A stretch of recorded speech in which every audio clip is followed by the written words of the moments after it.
Basura. Isang salita, pero sapat na para durugin ang 5 taon ng aking pagtitimpi. Habang hawak ko ang regalong pinag-ipunan ko para sa aming anibersaryo, nakita ko si Ricardo, ang asawa kong binuo ko mula sa wala, na nakaluhod sa harap ng ibang babae.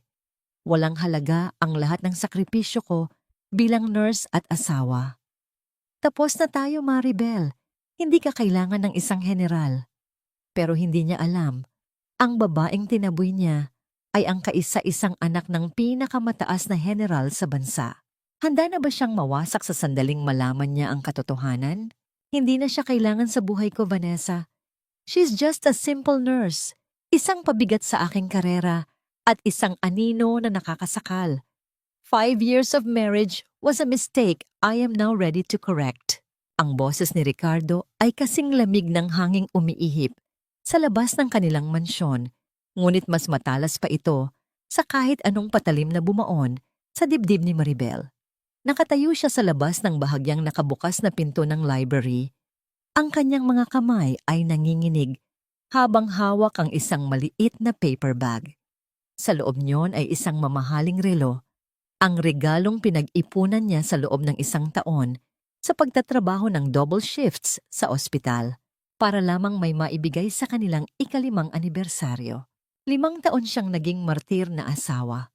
Tinalikuran niya ang marangyang buhay na nakalaan para sa kanya bilang anak ng isang makapangyarihang general.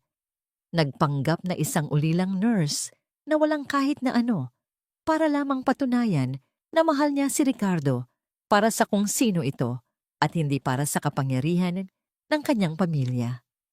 Pero sa gabing ito, ang lahat ng sakripisyong iyon ay tila naging abo sa harap ng katotohanan. Dahan-dahang bumitaw ang kanyang mga daliri. Ang paper bag ay bumagsak sa makapal na alpombra. Hindi lumikha ng anumang ingay, ngunit sa pandinig ni Maribel, para itong pagsabog ng buong mundo niya. Ang relong simbolo ng kanyang pag-ibig ay naging basura na lamang sa paanan ng pintuan. Pero Ricardo, asawa mo pa rin siya. Narinig niyang muling nagsalita si Vanessa. Ang kanyang boses ay puno ng mapagkunwaring awa na lalong nagpapakulo sa dugo ni Maribel. Baka masaktan siya ng sobra. Masasaktan? Ang mga taong katulad niya ay sanay sa hirap, Vanessa. Bibigyan ko siya ng pera. Sapat na para makapagsimula siya uli sa probinsya. Hindi siya nababagay sa mundong ginagalawan ko ngayon. I deserve a woman who can stand beside me in the gala, not someone who smells like hospital disinfectants and cheap soap. Nanigas ang buong katawan ni Maribel. Ang kanyang lalamunan ay tila punong-puno ng bubog, tuyong-tuyo at mahapdi. Gusto niyang sumigaw. Gusto niyang pumasok at sampalin ang lalaking binuo niya mula sa kawalan, ang lalaking tinulungan niyang makaakyat sa ranggo habang siya ay nananatili sa dilim. Ngunit walang boses na lumabas. Ang kanyang mga mata ay nanatiling dilat. Tuyo ang mga luha dahil ang sakit na nararamdaman niya ay lampas na sa kakayahan ng pag-iyak. Nararamdaman niya ang bawat tibok ng kanyang puso, mabigat, mabagal, at bawat pintig ay parang isang paalala ng kanyang kamangmangan. Ang kanyang mga kamay, na sanay magligtas ng buhay sa emergency room, ay tila wala ng pakiramdam. Namamanhid ang kanyang mga binti at ang hangin sa paligid ay tila nauubos. Iniwan siyang nalulunod sa gitna ng sariling tahanan. Dahan-dahang itinaas ni Maribel ang kanyang paningin. Ang marangyang chandelier sa kisame ay tila nangungutya sa kanyang kalagayan. Naalala niya ang bili ng kanyang ama bago siya umalis sa kanilang poder. Maribel, huwag mong hahayaang apakan ng kahit sino ang dangal ng ating pamilya, kahit pa ang lalaking mahal mo. Ngayon, ang dangal na yon ay hindi lang inapakan. Ito ay dinuraraan ng lalaking pinag-alayan niya ng kanyang kinabukasan. Huminga siya ng malalim, isang hiningang puno ng pait at desisyon. Binuksan niya ng tuluyan ang pinto. Ang liwanag sa loob ng silid ay tumama sa kanyang maputlang mukha. Doon, nakita niya si Ricardo na nakaupo sa kanyang swivel chair habang si Vanessa ay nakasandal sa mesa. Ang kamay nito ay nakapatong sa balikat ng kanyang asawa. Tumayo ang balahibo ni Ricardo nang makita ang asawa. Walang emosyon ang mukha ni Maribel, parang isang estatwa ng marmol na nababalot ng yelo. Inilapag ni Ricardo ang isang folder sa ibabaw ng mesa at itinulak ito patungo sa direksyon ni Maribel. Narinig mo naman siguro ang lahat, Maribel. Hindi ko na kailangang magpaliwanag pa. Narito ang divorce papers. Pirmahan mo ito at hayaan mo na tayong parehong maging malaya. Don't make this harder than it already is. Tinitigan ni Maribel ang folder. Ang mga salitang nakasulat doon ay tila mga langgam na gumagapang sa kanyang paningin. Pagkatapos, dahan-dahang lumipat ang kanyang tingin kay Ricardo, ang lalaking minahal niya ng higit sa sarili niya.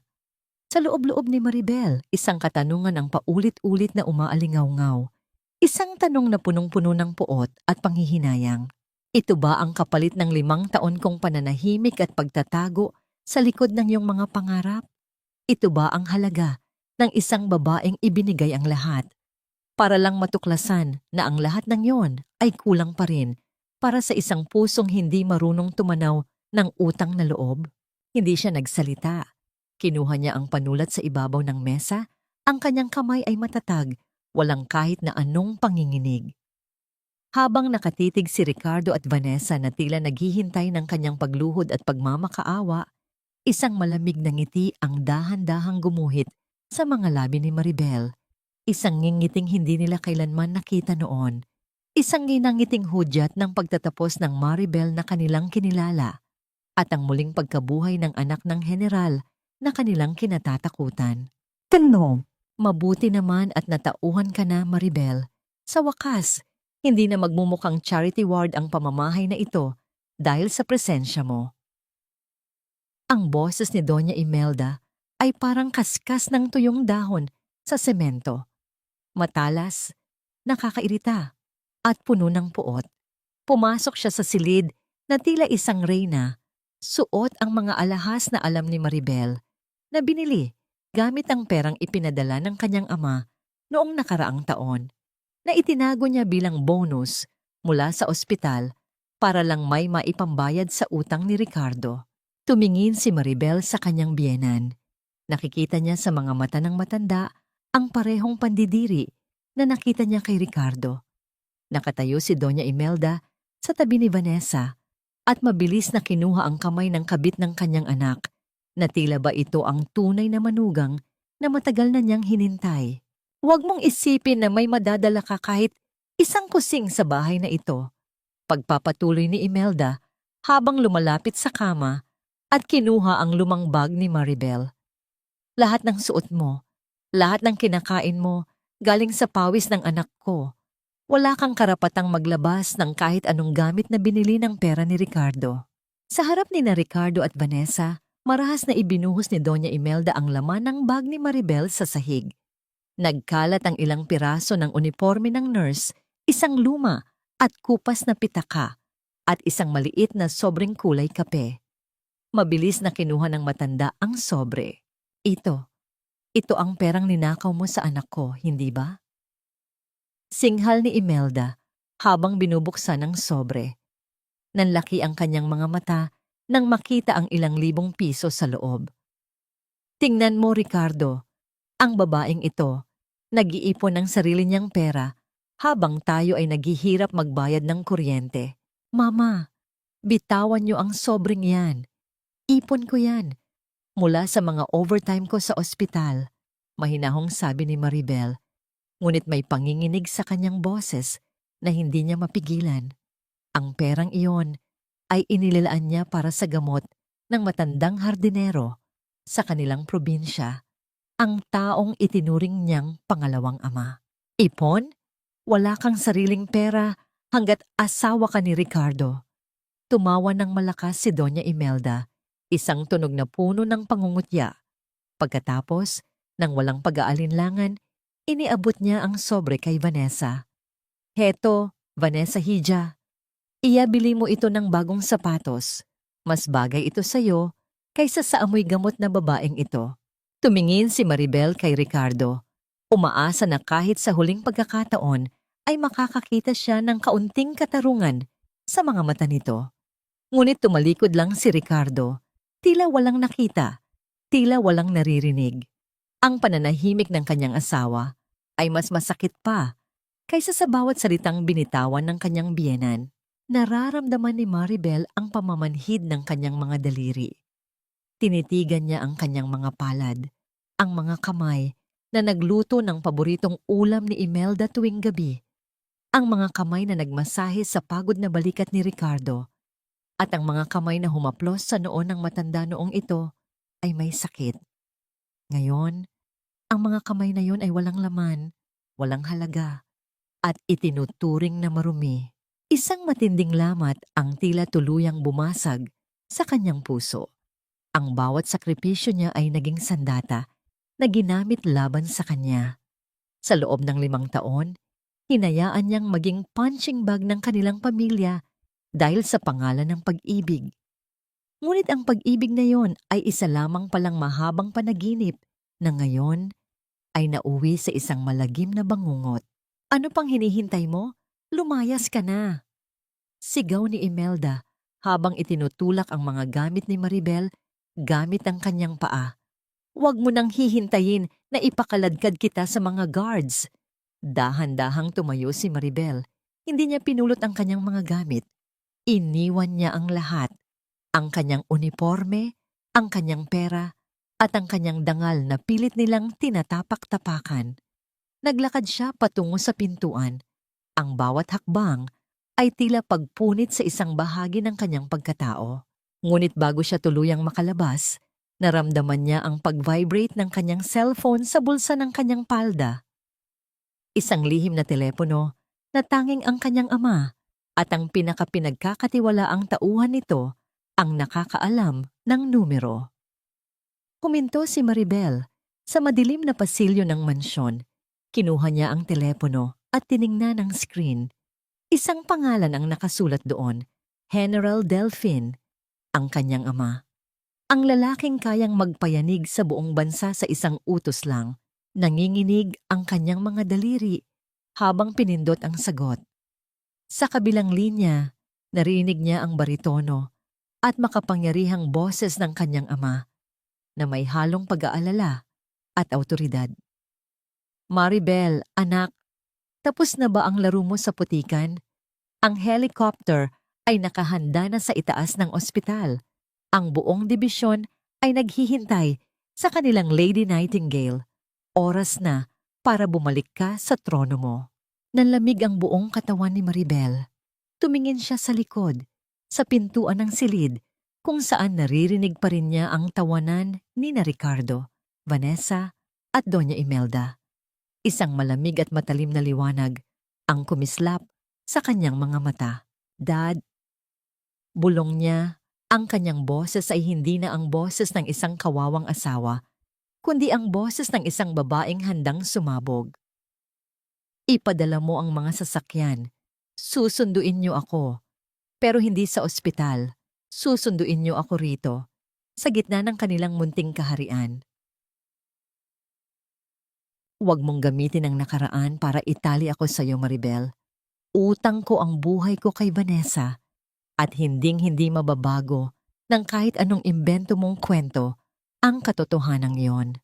Ang mga salita ni Ricardo ay tumama sa mukha ni Maribel habang sila ay nakatayo sa madilim na parking lot ng ospital.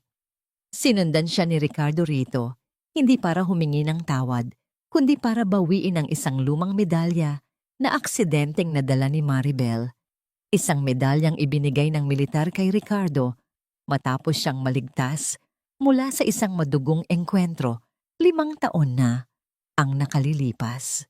Hinawakan ni Maribel ang medalyang katanso sa loob ng kanyang palad. Nararamdaman niya ang bawat ukit nito, ang bawat gasgas na saksi sa gabing binuwis niya ang sariling buhay para hilahin ang sugatang katawan ni Ricardo mula sa nasusunog na kagubatan. Noong gabing iyon, habang bumubuhos ang malakas na ulan at umaaling-awngaw ang mga putok ng baril. Siya ang nagtahi ng sugat nito gamit ang nanginginig na mga kamay. Siya ang hindi natulog para bantayan ang bawat paghinga nito habang wala itong malay. Ngunit nang magising si Ricardo sa ospital, ang unang mukhang nakita niya ay si Vanessa. At dahil sa isang masining na pagsisinungaling, naniwala si Ricardo na ang anghel na nagligtas sa kanya ay ang babaeng nagtago sa likod ng mga puno habang si Maribel ay dugo ang lumalaban para sa buhay nito. Ricardo, kahit minsan ba, hindi mo tinanong ang sarili mo kung paanong ang isang babaeng katulad ni Vanessa, natakot sa sariling anino, ay nakayanang pasanin ka sa gitna ng putikan? Mahinahon ang boses ni Maribel, ngunit may bahid ito ng matinding pagmamakaawa. Hindi para sa kanyang sarili, kundi para sa huling piraso ng katotohanang natitira sa kanilang dalawa. Nanunumbat ka ba? O sadyang naiinggit ka lang dahil hanggang ngayon, nurse ka pa rin at si Vanessa ay isang matagumpay na negosyante? Isang mapait na tawa ang kumawala sa mga labi ni Ricardo. Lumapit siya kay Maribel, sapat na para maamoy niya ang pamilyar na pabango nito na dati ay nagbibigay sa kanya ng kalmado. Ngunit ngayon, ay tila nakakasuka na para sa kanya. Vanessa risked everything for me. Ikaw? Pinakasalan mo lang ako dahil alam mong magiging general ako balang araw. You are a gold digger in a nurse's uniform. Ang tagandandahab pa ita. Parang isang malamig na tubig na ibinuhos kay Maribel ang narinig.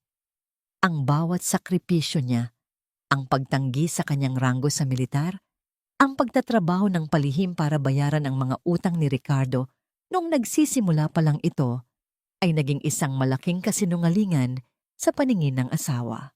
Nararamdaman ni Maribel ang paninikip ng kanyang dibdib. Ang hangin sa paligid ay tila nagiging kasing bigat ng tingga. Tumingin siya sa kanyang braso, kung saan may isang mahabang pilat na tago sa ilalim ng manggas ng kanyang uniforme, ang pilat na nakuha niya mula sa shrapnel nung gabing iligtas niya ito. Gusto niyang ipakita iyon. Gusto niyang isigaw ang katotohanan, ngunit ang kanyang lalamunan ay tila nakakandado ng matinding pait. Dahan-dahang itinaas ni Maribel ang kanyang kamay para haplusin ang pisngi ni Ricardo, isang huling paalam sa lalaking minahal niya nang higit sa kanyang dangal. Ngunit bago pa man dumapo ang kanyang mga daliri, marahas na hinawakan ni Ricardo ang kanyang pulso at itinulak siya palayo. Ang puwersa ng pagkakait sa kanya ay naging sanhi upang mawalan siya ng balanse. Bumagsak ang kanyang balikat sa gilid ng isang nakaparadang sasakyan at ang sakit na dulot niyon ay gumuhit hanggang sa kanyang gulugod. Ang medalyang tanso ay nalaglag mula sa kanyang kamay at gumulong sa ilalim ng sasakyan na wala sa kadiliman. Huwag mo akong mahawakan, Maribel. Nakakadiri ang pagpapanggap mo. Ang huling binitawang salita ni Ricardo bago siya sumakay sa kanyang sasakyan at mabilis na pinaharurot ito paalis. Iniwan ang alikabok na pumasok sa mga mata at lalamunan ni Maribel. Naiwan si Maribel na nakaupo sa malamig na semento ng parking lot. Ang bawat paghinga niya ay isang serye ng mga hikbi na walang tunog.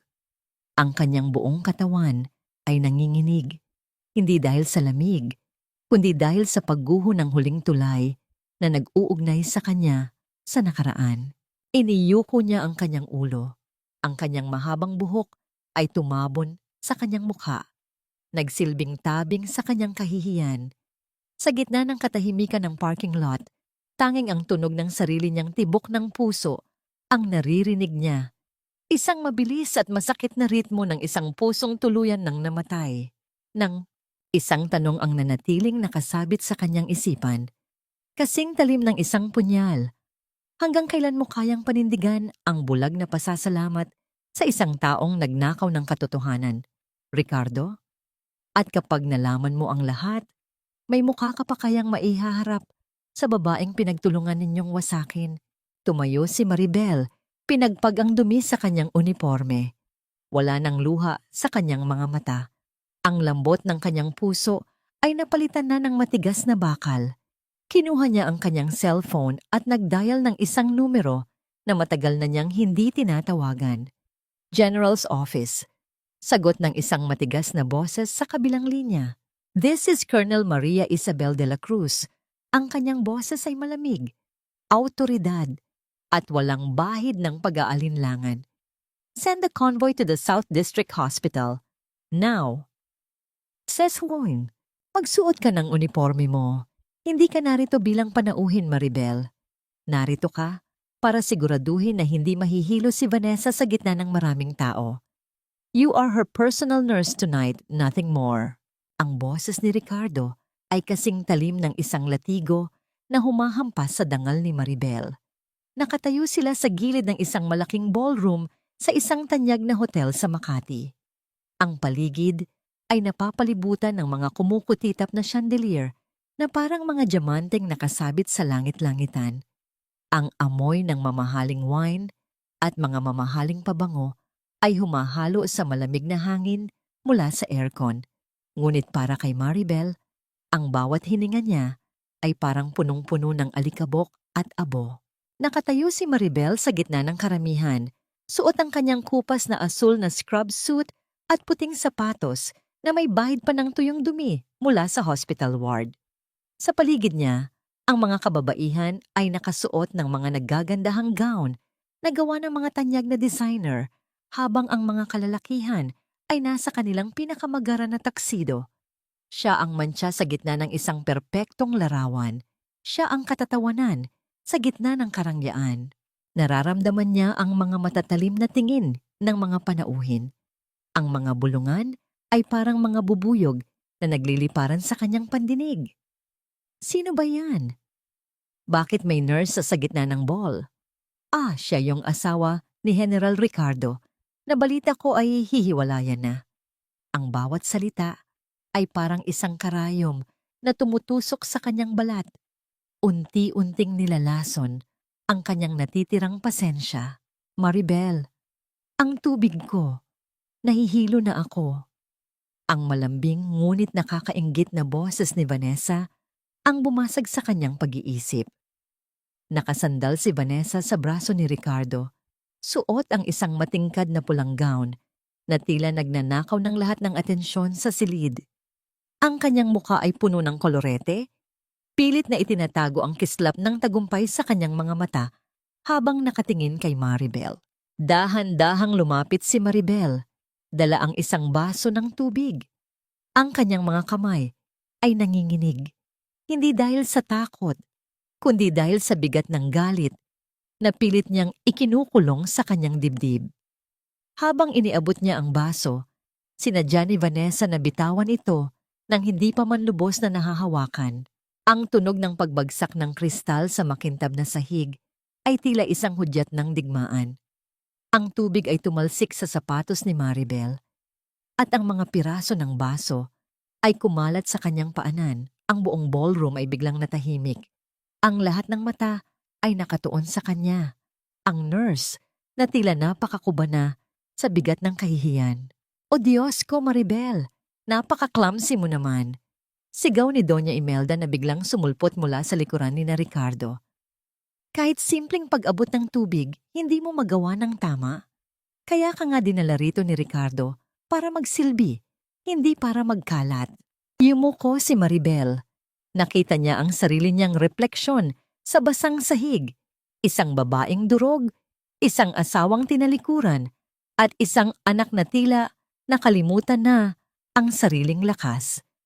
Nararamdaman niya ang init ng kanyang mga luha na nagbabantang kumawala, ngunit pinigilan niya ito. Ang kanyang mga kuko ay bumaon sa kanyang mga palad hanggang sa makaramdam siya ng hapdi. Sa loob-loob ni Maribel, isang tanong ang pilit na humihiwa sa kanyang kaisipan. Hanggang kailan mo titiisin ang ganitong klaseng paglapastangan, Isabel? Nakalimutan mo na ba kung kaninong dugo ang dumadaloy sa iyong mga ugat? Tumingala si Maribel at tinitigan si Ricardo. Umaasa siyang makakakita ng kahit kaunting awa, kahit isang maliit na pagtatanggol. Ngunit ang nakita niya lamang ay ang mukha ng isang lalaking nandidiri sa kanya. Isang lalaking ikinahihiya ang kanyang presensya sa harap ng kanyang mga kasamahan sa militar. Linisin mo yan, Maribel. At pagkatapos, lumabas ka muna. Nakakaistorbo ka sa mga bisita. Utos ni Ricardo. Ang kanyang boses ay walang bakas ng pag-aalinlangan. Walang bakas ng kahit anong pagmamahal na natitira. Dahan-dahang lumuhod si Maribel sa sahig para pulutin ang mga piraso ng baso. Ang bawat pirasong kinuha niya ay tila sumisimbolo sa mga pangarap niyang tuluyan ng nagkapira-piraso. Habang nakaluhod siya sa paanan ni Ricardo at Vanessa, naramdaman niya ang isang matinding katahimikan na bumalot sa buong ballroom. Ang malalaking pinto ng ballroom ay dahan-dahang bumukas. Ang tunog ng mga sapatos na nagmamartsa sa semento ay narinig mula sa labas. Isang ritmo na pamilyar sa pandinig ng sinumang nasa militar. Ang lahat ng panauhin ay napalingon. Isang matandang lalaki na may suot na unipormeng puno ng mga medalya at bituin ang pumasok. Kasunod ang isang hanay ng mga matataas na opisyal ng militar. Ang presensya niya ay nagdulot ng isang matinding bigat sa hangin, sapat na para mapatayo ng tuwid ang lahat ng mga sundalong nasa loob. Kabilang na si Ricardo na biglang binitawan ng braso ni Vanessa para sumaludo. Ito ang Chief of Staff ng Armed Forces of the Philippines, ang pinakamakapangyarihang tao sa militar pagkatapos ng presidente. At ang kanyang mga mata, na puno ng awtoridad at talas, ay hindi nakatitig kay Ricardo. Ang kanyang paningin ay diretso sa babaeng nakaluhod sa sahig, may hawak na basag na kristal, at suot ang isang maruming uniforme ng nurse. Ang puso ni Maribel ay tumibok ng mabilis, isang tambol na nagbababala ng isang malaking pagbabago. Alam niya ang tinging iyon, at alam niya na sa sandaling ito, ang kanyang mundo at ang mundo ni Ricardo ay hindi na kailanman magiging pareho muli. Tumayo ka, Ricardo. Hindi ako narito para sa iyong saludo. Ang boses ni General Eduardo, ang Chief of Staff, ay umalingaw-ngaw sa buong ballroom, kasing lamig ng asero at kasing bigat ng isang hatol. Si Ricardo, na nakasaludo pa rin at may malapad na ngiti ng pag-asa sa kanyang mukha, ay tila naging isang estatwa. Ang kanyang kamay ay nanigas sa hangin at ang kislap sa kanyang mga mata ay unti-unting napalitan ng pagkalito. Hindi tumigil ang general sa harap ni Ricardo. Sa halip, nagpatuloy siya sa paglalakad, nilampasan ang nagtatakang opisyal at huminto sa harap ng babaeng nakaluhod pa rin sa sahig, si Maribel. Sa gitna ng nakabibinging katahimikan, dahan-dahang tumayo si Maribel. Ang mga piraso ng basag na kristal ay nasa loob pa rin ng kanyang palad, at ang ilang patak ng dugo ay nagsisimulang gumuhit sa kanyang mga daliri. Ngunit tila wala siyang nararamdamang sakit. Ang kanyang paningin ay hindi na nakayuko. Tumingala siya, at sa unang pagkakataon, sa loob ng 5 taon, ang apoy ng isang mandirigma ay muling nag-alab sa kanyang mga mata. Colonel Maria Isabel de la Cruz, ang mahinang sambit ng general, ngunit sapat na para marinig ng lahat ng mga opisyal sa paligid. Masyado nang matagal ang naging bakasyon mo sa mundong ito. Ang bansa ay nangangailangan na sa kanyang Nightingale. Isang kolektibong paghinga ng pagkagulat ang dumaan sa buong ballroom. Ang mga bulungan ay biglang naputol. Si Doña Imelda ay napahawak sa kanyang dibdib. Ang kanyang mukha ay kasing puti na ng kanyang mga perlas. Si Vanessa naman ay tila nawalan ng lakas sa mga binti. Ang kanyang kamay na nakakapit kay Ricardo ay nanginginig ng hindi kontrolado. Sir? Ang tanging lumabas sa bibig ni Ricardo, ang kanyang boses ay tila isang piping hininga. Anong ibig ninyong sabihin? Si Maribel, siya ay isang nurse lang. Asawa ko siya. Lumingon si General Eduardo kay Ricardo. Ang kanyang tingin ay puno ng puot at matinding pagkadismaya. Asawa? Ang turing mo ba sa isang asawa ay isang katulong na pinapaluhod sa harap ng maraming tao? Ricardo, Hindi mo kilala kung sino ang babaeng pinakasalan mo. Habang ikaw ay abala sa pag-akyat sa ranggo, siya ang dahilan kung bakit buhay ka pa hanggang ngayon. Dahan-dahang kinuha ni Maribel ang folder ng divorce papers mula sa kanyang bulsa. Ang folder na kanina lang ay tila simbolo ng kanyang kamatayan. Inilapag niya ito sa ibabaw ng isang tray na hawak ng isang dumaang waiter. Sa harap ng lahat, kinuha niya ang ballpen at pinirmahan ang bawat pahina ng walang pag-aalinlangan. Ang bawat hagod ng panulat ay tila pagpunit sa bawat kadena ng pag-ibig na nagkulong sa kanya sa loob ng 5 taon. Tapos na tayo, Ricardo. Ang boses ni Maribel ay hindi na nanginginig. Ito ay malamig, matatag, at puno ng kapangyarihan. Hindi mo deserve ang sakripisyo ko at mas lalong hindi mo deserve ang pangalan ko. Inihagis ni Maribel ang folder sa dibdib ni Ricardo. Ang tunog ng papel na tumama sa kanyang uniforme ay tila isang malakas na sampal na gumising sa kanya mula sa isang mahabang panaginip. Pagkatapos, humarap si Maribel sa general at sumaludo. Isang saludo na puno ng perpektong porma, isang saludo na tanging ang mga elite lamang ang nakakaalam. Colonel Maria Isabel de la Cruz, reporting for duty, sir. Malakas niyang pahayag. Kasabay nito, ang tunog ng mga sapatos ng mga sundalo sa likuran ng general ay muling umalingaw-ngaw habang sabay-sabay silang sumaludo kay Maribel. Ang mga opisyal na kanina ay tumitingin sa kanya nang may pangungutya ay ngayon ay nakatayo ng tuwid. Ang kanilang mga mukha ay puno ng takot at paggalang. Hindi na lumingon si Maribel. Naglakad siya palabas ng ballroom.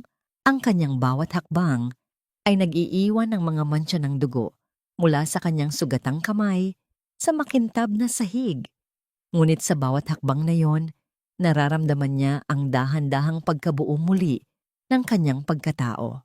Naiwan si Ricardo sa gitna ng silid, hawak ang divorce papers, nabasa na ng kanyang sariling pawis. Tumingin siya sa paligid, sa mga taong kanina lang ay humahanga sa kanya. Ngunit ngayon ay tumitingin sa kanya na parang isang basurang itinapon sa gilid ng daan. Ang kanyang mundo, ang kanyang karera, at ang kanyang dangal ay tila gumuho sa isang kisap mata. Isang tanong ang nanatiling nakatimo sa kanyang isipan. Isang katanungang susunog sa kanyang konsensya gabi-gabi. Paanong ang babaeng itinuring kong anino ay siya palang araw na nagbibigay ng liwanag sa aking buhay. At ngayon, sa sarili kong mga kamay, hinayaan ko siyang tuluyang maglaho. Ang maruming puting sapatos na suot ko sa loob ng 5 taon ay hindi na muling tatapak sa sahig ng bahay ni Ricardo. Habang nakaupo si Maribel sa likuran ng isang itim na SUV na may plakang pula, pinagmamasdan niya ang kanyang sariling refleksyon sa bintana. Ang kanyang asul na scrub suit ay may mantsa ng tuyong dugo at alikabok. Isang matalim na kaibahan sa malambot na leather ng upuan ng sasakyan. Sa labas, ang mga motorsiklo ng mga pulis militar ay nagbibigay ng daan. Ang kanilang mga sirena ay hindi naririnig sa loob ng soundproof na cabin, ngunit ang kanilang mabilis na pag-usad ay sumisimbolo sa bilis ng pagbabago ng kanyang buhay. Nararamdaman ni Maribel ang dahan-dahang pagtibok ng sakit sa kanyang sugatang palad. Ang bawat kirot ay parang isang paalala na siya ay gising na. Ang 5 taon ng pagpapanggap bilang isang mahirap na nurse para sa pag-ibig ay natapos na sa loob lamang ng isang gabi. Ang sasakyan ay huminto sa harap ng isang naglalakihang bakal na pinto na may ukit na sagisag ng isang agila. Sa isang hudyat, ang mabigat na pinto ay dahan-dahang bumukas na nagpapakita ng isang malawak na hardin na napalilibutan ng matatayog na puno ng narra. Sa dulo ng mahabang kalsada ay matatagpuan ang isang puting mansyon na tila isang palasyong natutulog sa gitna ng kagubatan. Pagbaba ni Maribel, isang hanay ng mga sundalo ang agad na nagsaludo. Ang tunog ng kanilang mga sapatos na sabay-sabay na tumama sa semento ay lumikha ng isang maharlikang ritmo. Sa gitna ng beranda, Nakatayo ang isang lalaking may maputing buhok, ngunit may tindig na tila hindi kayang tibuhagin ng panahon. Si General Delfin de la Cruz, ang lalaking tinalikuran ni Maribel 5 taon na ang nakalilipas dahil sa isang pangako ng pag-ibig na nawi sa wala. Dad! Ang tanging salitang lumabas sa bibig ni Maribel. Ang kanyang boses ay nanginginig at sa pagkakataong ito, ang mga luhang kanina pa niya pinipigilan ay tuluyan ng pumatak. Hindi nagsalita ang general. Sa halip, mabilis siyang bumaba sa mga hagdan at niyakap ng mahigpit ang kanyang anak. Ang amoy ng lumang tabako at mamahaling pabango ng kanyang ama ay nagpabalik sa lahat ng mga alaala ng kanyang kabataan. Noong siya ay tinatawag pang prinsesa ng general, bago siya naging basurang asawa ni Ricardo. Tahan na, Isabel, narito ka na sa bahay. Wala nang makakasakit sa iyo rito. Ang malalim at baritonong boses ng kanyang ama ay nagbigay ng init sa kanyang nanalamig na pagkatao. Ang lahat ng kinuha nila sa iyo, babawiin natin. Ang bawat patak ng luha mo may katumbas na kabayaran. Dinala ng general si Maribel sa loob ng mansyon. Ang bawat sulok ng bahay ay tila bumabati sa kanya. Ang mga antigong muebles, ang mga painting ng kanyang yumaong ina, at ang malawak na library kung saan siya unang nag-aral ng medisina. Sa isang sulok, nakita ni Maribel ang kanyang lumang piano. Nilapitan niya ito at dahan-dahang hinaplos ang mga puting tipado. Ang isang maliit na alikabok ay dumikit sa kanyang daliri. Isang tanda ng panahong lumipas na hindi na maibabalik. Kinuha ni Maribel ang isang maliit na frame ng larawan sa ibabaw ng piano. Larawan ito ng kanyang graduation sa Military Medical School. Doon, nakangiti siya ng buong ningning. Suot ang kanyang puting uniforme na may mga gintong medalya. Ang babaeng yon ay tila isang estranghero na ngayon sa kanya. Isabel, gusto mo bang ipasunog ko ang lahat ng gamit na naiwan sa bahay ni Ricardo? Tanong ng general habang pinagmamasdan ang kanyang anak. Umiling si Maribel. Isang malamig na kislap ang dumaan sa kanyang mga mata. Huwag, Dad. Hayaan mong manatili doon ang lahat. Gusto kong gabi-gabi niyang makita ang mga bakas ng babaeng binaliwala niya. Gusto kong ang bawat sulok ng bahay na yon ay magpaalala sa kanya ng kanyang malaking pagkakamali.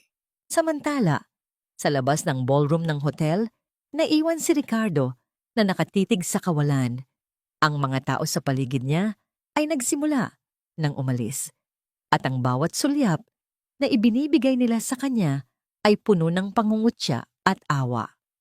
Kinuha niya ang kanyang cellphone para tawagan si Maribel, ngunit tanging ang malamig na boses ng operator ang sumasagot sa kanya. The number you have dialed is out of service. Nanginginig ang mga kamay ni Ricardo habang pabalik siya sa kanyang sasakyan. Doon, sa driver's seat, nakita niya ang isang maliit na sobrang kulay asul na naiwan ni Maribel bago sila pumasok sa ball.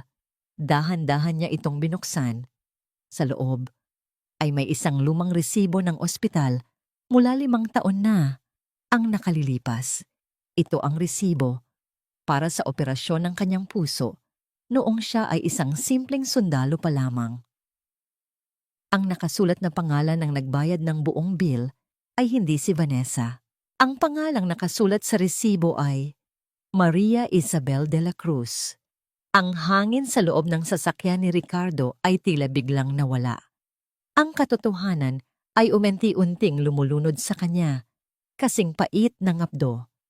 Hindi lang pala ang kanyang buhay ang iniligtas ni Maribel, kundi ang kanyang buong kinabukasan, ang kinabukasan na siya mismo ang sumya.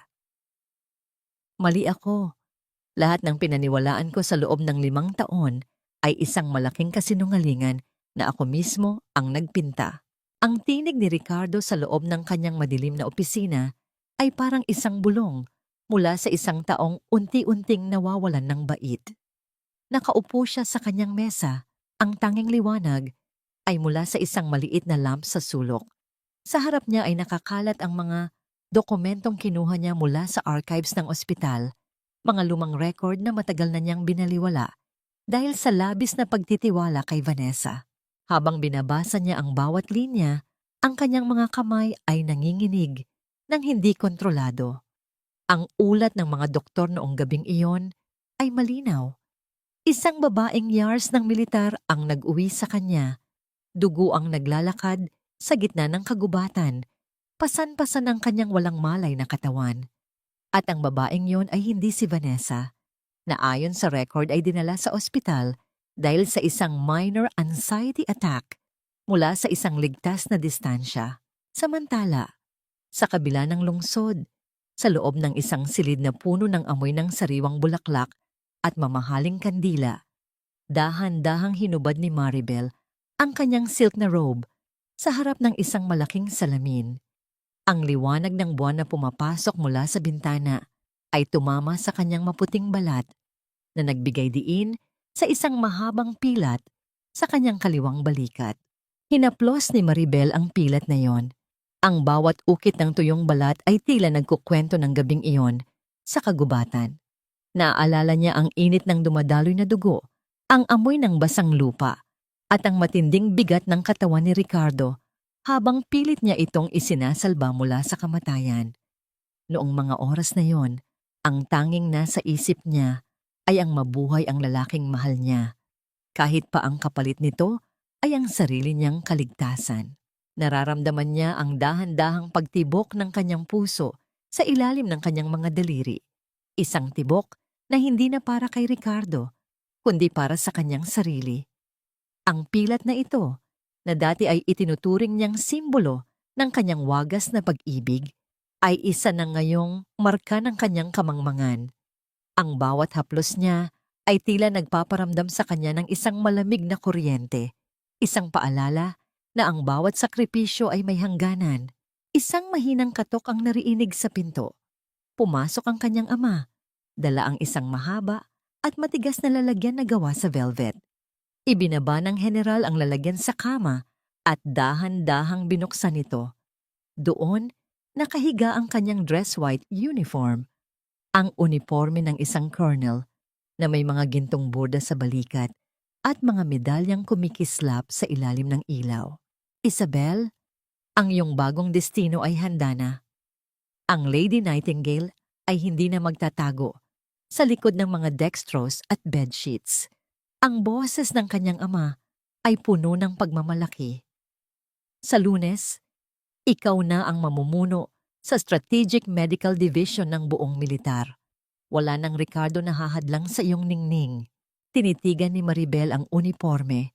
Ang puting tela ay tila isang bagong balat na magtatago sa kanyang mga sugat.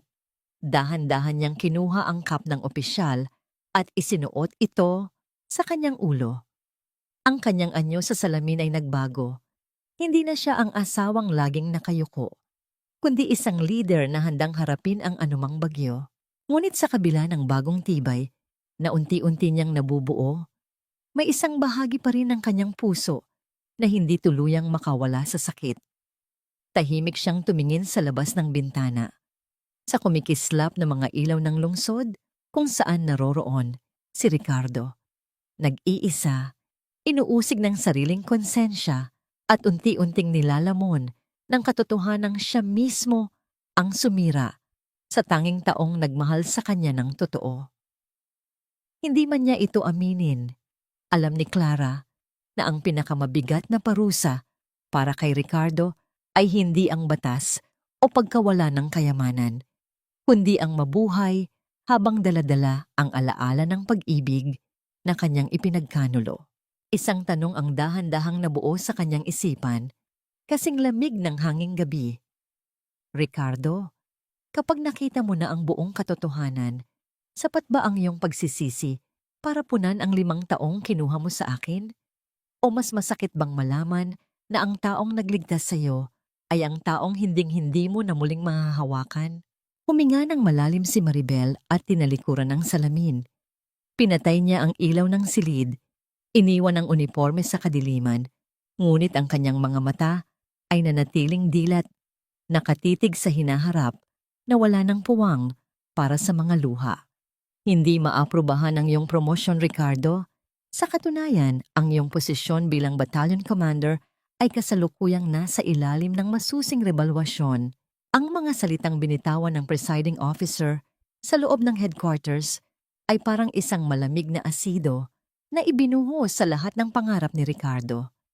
Nakatayo siya ng tuwid. Ang kanyang mga kamay ay nakadikit sa gilid ng kanyang pantalon, ngunit ang kanyang buong pagkatao ay tila nanginginig sa loob ng kanyang uniforme. 5 taon siyang nagsumikap. 5 taon niyang inasahan ang araw na ito. Ngunit sa isang iglap, ang lahat ay tila naglaho na parang usok. Bakit, sir? Malinis ang aking record. Lahat ng aking medical missions ay naging matagumpay. Ang nanginginig na tanong ni Ricardo. Ang kanyang boses ay puno ng desperasyon. Tumingin sa kanya ang matandang opisyal nang may halong pangungutya. Matagumpay dahil sa iyong asawa, Ricardo. O dapat ko bang sabihing dahil kay Colonel Maria Isabel, siya ang gumagawa ng iyong mga strategic medical reports. Siya ang nag-aayos ng iyong mga logistics nang hindi mo nalalaman. Ngayong wala na siya sa tabi mo, nakita namin ang tunay mong kakayahan. At sa totoo lang, hindi ito sapat para sa susunod na ranggo. Lumabas si Ricardo sa gusali na tila isang aninong nawalan ng direksyon. Ang sikat ng araw ay tila nakakasunog sa kanyang balat at ang bawat sundalong nakakasalubong niya ay tila bumubulong tungkol sa kanyang pagbagsak. Ang bawat hakbang niya ay mabigat. Tila may suot siyang mga kadenang bakal na humihila sa kanya pababa sa putikan. Pag-uwi niya sa kanyang mansyon, hindi ang mainit na pagbati ni Maribel ang sumalubong sa kanya. Sa halip, ang matinis at nakakarinding boses ni Vanessa at Doña Imelda ang bumasag sa katahimikan ng bahay. Ano, hindi mo pa rin nababayaran ang credit card ko? Ricardo, kailangan ko ang bag na yon para sa event bukas. Mapapahiya ako sa mga kaibigan ko. Sigaw ni Vanessa habang nakatayo sa gitna ng sala. Ang kanyang mukha ay puno ng galit, malayo sa maamong imahe na ipinapakita niya noon. Uminahon ka, Vanessa Hija. Ang pakikialam ni Doña Imelda habang nakaupo sa kanyang silya, ang kanyang mukha ay balot ng pait. Ricardo, bakit tila naghihirap tayo ngayon? Nasaan na ang mga allowance na laging dumarating sa account ko? Bakit ang mga ulam natin ay hindi na kasing sarap ng luto ng babaeng iyon? Hinarap ni Ricardo ang kanyang ina at si Vanessa. Nararamdaman niya ang matinding pagkapagod na dumadaloy sa kanyang mga ugat. Wala nang pera, Mama. Ang lahat ng allowance na natatanggap mo noon ay hindi galing sa sahod ko. Galing iyon sa personal na pondo ni Maribel. Ang credit card ni Vanessa? Si Maribel ang lihim na nagbabayad ng monthly bills niyan para lang hindi ako ma-stress sa trabaho. Natahimik ang buong sala. Ang mukha ni Vanessa ay dumaan sa iba't ibang emosyon, mula sa gulat hanggang sa matinding inis. Samantala, si Doña Imelda ay tila biglang naluoy. Ang kanyang mga kamay ay nanginginig habang hawak ang kanyang dibdib. Hindi totoo yan. Nagsisinungaling ka, Ricardo. Sigaw ni Vanessa. Ang kanyang boses ay puno ng puot. Ang babaeng yon ay isang hamak na nurse lang. Wala siyang ganun kalaking pera. Anak siya ng pinakamataas na general sa bansa, Vanessa. Siya ang Nightingale na pinupuri ng buong Asya. Ang pagsabog ni Ricardo ay tila isang kulog na nagpayanig sa mga bintana ng bahay. At dahil sa kamangmangan nating tatlo, itinapon natin ang kaisa-isang taong nagpoprotekta sa atin. Biglang namutla si Doña Imelda. Ang kanyang mga mata ay nanlaki at ang kanyang paghinga ay naging mabilis at mababaw. Napahawak siya sa kanyang leeg, pilit na humihingi ng hangin, ngunit tila may kung anong nakabara sa kanyang lalamunan. Ang kanyang katawan ay nagsimulang manginig at sa isang iglap, dahan-dahan siyang natumba mula sa kanyang silya. Ang tunog ng kanyang katawan na bumagsak sa makapal na alpombra ay tila isang hudyat ng mas malaking trahedya. Walang nagawa si Ricardo, kundi mapatitig sa kanyang ina, habang si Vanessa ay napaatras sa takot.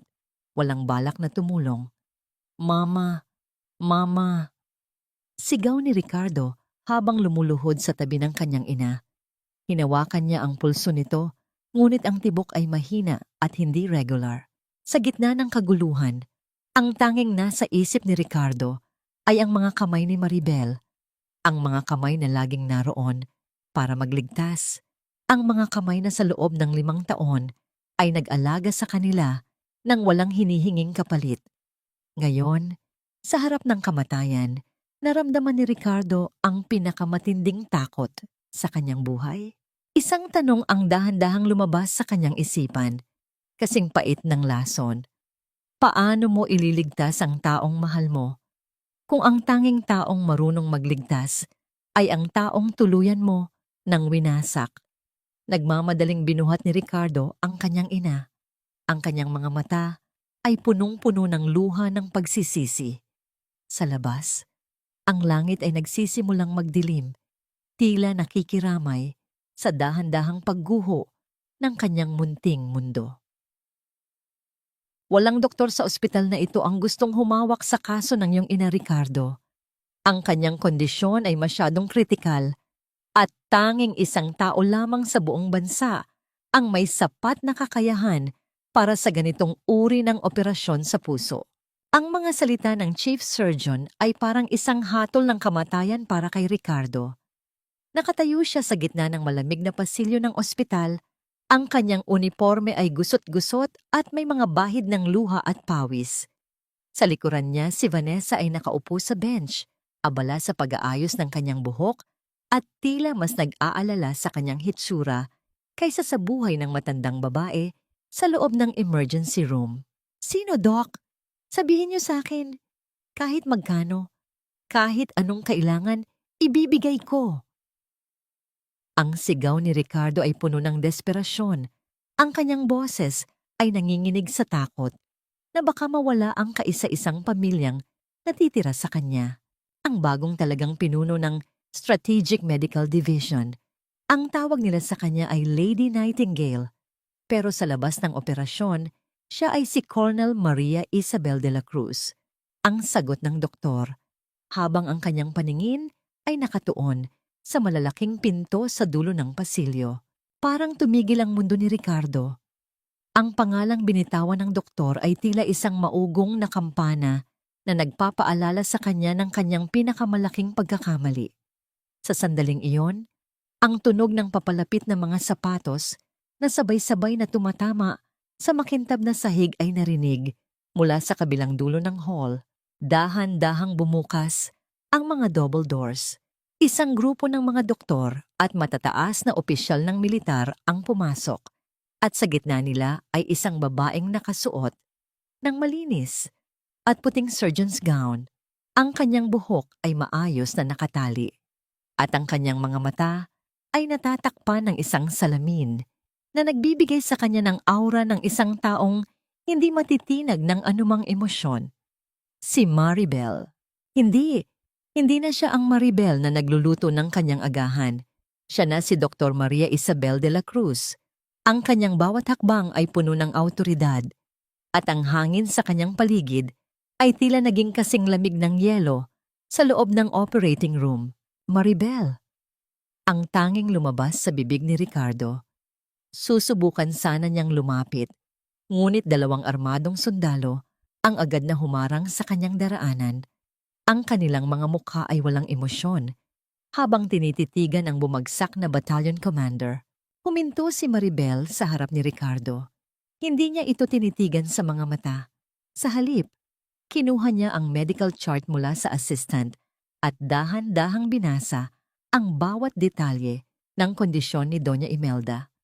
Ang kanyang mga daliri na dati ay hinahaplos ni Ricardo nang may pangako ng pag-ibig ay ngayon ay mabilis na nag-scan sa mga komplikadong datos ng buhay at kamatayan. "Maribel, parang awa mo na. Ang mama ko." Ang pagmamakaawa ni Ricardo, habang ang kanyang mga tuhod ay tila bumibigay na sa bigat ng kanyang pagkakasala. "Iligtas mo siya. Alam kong nagkamali ako. Alam kong wala akong silbi. Pero huwag mong idamay ang mama ko." Tumingala si Maribel. Ang kanyang tingin ay diretso at walang bahid ng poot. Isang bagay na mas nakakasakit kay Ricardo kaysa sa galit. Ang kawalan ng emosyon sa mga mata ni Maribel ay ang pinakamalinaw na tanda na ang babaeng nagmahal sa kanya ay wala na. Narito ako bilang isang doktor Ricardo, hindi bilang yung dating asawa. Ang boses ni Maribel ay kasing talim ng scalpel na malapit na niyang gamitin. Gagawin ko ang aking tungkulin dahil iyon ang sinumpaan ko sa bayan, hindi dahil sa iyong pagmamakaawa. Lumingon si Maribel kay Vanessa, na ngayon ay nakatayo na at tila gustong magsalita pero hindi makahanap ng tamang salita dahil sa takot. Isang matalim na ngiti ang dumaan sa mga labi ni Maribel. Isang ngiting punong-puno ng katarungan.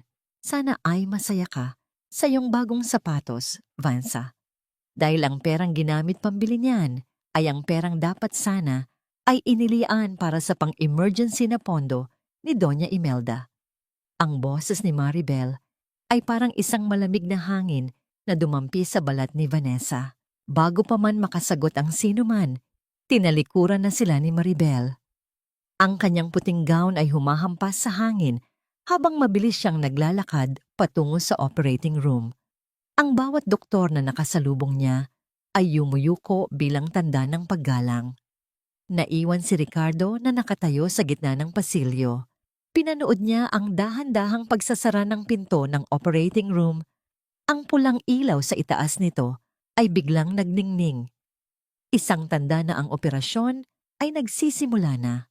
Nararamdaman ni Ricardo ang matinding paninikip ng kanyang sariling dibdib. Ang bawat segundo ng paghihintay ay tila isang taon ng pagdurusa. Isang tanong ang nanatiling nakatimo sa kanyang isipan. Kasing pait ng pagsisisi. May karapatan pa ba akong humingi ng himala mula sa taong paulit-ulit kong nilapastangan? At kung mabuhay ang aking ina, may mukha pa kaya kaming maihaharap sa babaeng muli naming naging utang ang aming buhay? Ang katahimikan sa pasilyo ng ospital ay nabibigyan lamang ng buhay ng mahinang tunog ng aircon at ang mabilis na tibok ng puso ni Ricardo, habang ang buhay ng kanyang ina ay nasa mga kamay ng babaeng itinapon niya sa dilim. Akala mo ba ang putik sa iyong mga tuhod ay makapaglilinis sa mantsa ng iyong kaluluwa, Ricardo? Ang boses ni Maribel ay halos malunod sa ingay ng malakas na buhos ng ulan sa labas ng hospital wing, ngunit bawat salita niya ay tumatagos sa pandinig ni Ricardo na parang kidlat. Nakalabas na si Maribel mula sa operating room. Ang kanyang surgeon's gown ay may mga bahid ng dugo at ang kanyang mukha ay kakikitaan ng matinding pagkapagod. Gayunpaman, sa halip na magpahinga, pinili niyang maglakad patungo sa parking lot kung saan pilit siyang hinabol ni Ricardo. Sa gitna ng rumagas ang ulan, hindi na inalintana ni Ricardo ang kanyang ranggo, ang kanyang malinis na uniforme, o ang tingin ng mga taong dumadaan. Sa isang iglap, marahas siyang bumagsak sa kanyang mga tuhod sa gitna ng basang lupa at putik. Ang tunog ng kanyang pagluhod ay sinalubong ng amoy ng basang semento at ang lamig ng gabing tila walang katapusan. Patawarin mo ako, Maribel. Patawarin mo ako. Ang boses ni Ricardo ay nanginginig. Ang kanyang mga hikbi ay sumasabay sa agos ng tubig na dumadaloy sa kanyang mukha. Bulag ako. Naging hayop ako sa'yo. Pero parang awa mo na. Huwag mo akong iwan sa ganitong paraan. Handa akong gawin ang lahat. Kahit maging alipin mo, makuha ko lang muli ang kahit kaunting tingin mo. Tumingin si Maribel sa lalaking nasa paanan niya. Ito ang lalaking dati ay tinitingala niya. Ang lalaking inakala niyang magiging proteksyon niya habang buhay. Ngayon, nakikita niya lamang ay isang duwag na nagsisisi dahil wala na siyang mapagpilian. Ang bawat patak ng ulan sa kanyang balat ay tila nagpapaalala sa kanya ng 5 taong pagluha na tiniis niya ng mag-isa. Tumayo ka riyan, Ricardo. Nakakahiya ang ginagawa mo. Ang banggit ni Maribel. Ang kanyang tinig ay walang bahid ng awa. Nakaluhod ka ngayon dahil kailangan mo ako. Nakaluhod ka dahil mamatay ang ina mo kung hindi dahil sa mga kamay na ito.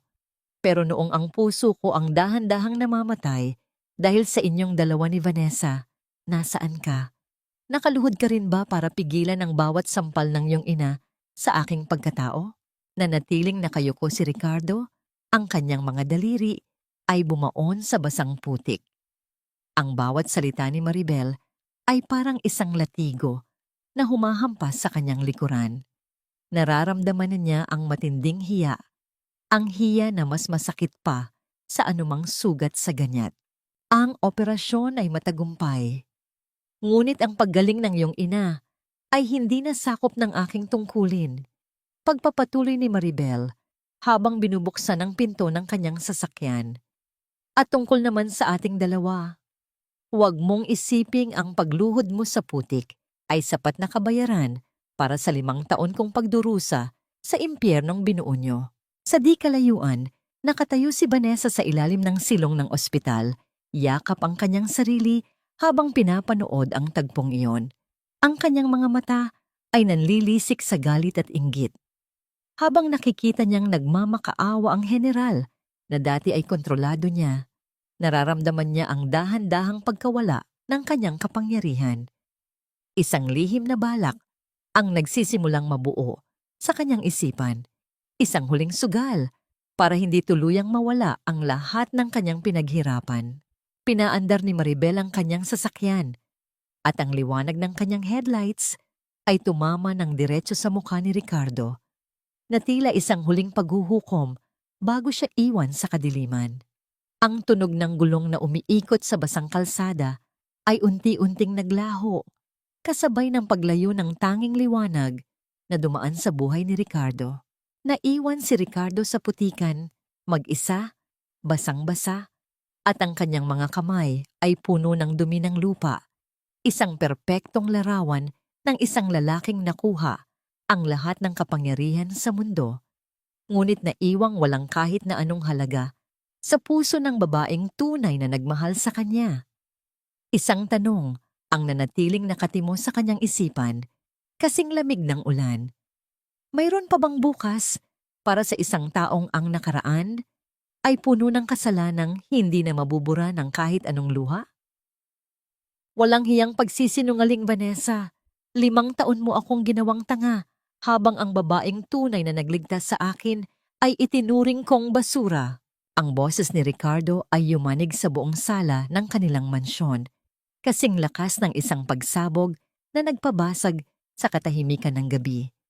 Inihagis niya ang isang makapal na folder sa paanan ni Vanessa. Ang mga dokumento sa loob ay kumalat sa sahig. Mga kopya ng medikal na record na nagpapatunay na ang sakit ni Vanessa ay isa lamang palang palabas at ang kwento ng kanyang pagliligtas kay Ricardo sa gera ay isang malaking katang-isip. Napatitig si Vanessa sa mga papel na nagkalat sa kanyang paanan. Ang kanyang mga mata, na dati ay laging puno ng mapagkunwaring luha at lambing, ay biglang nagbago.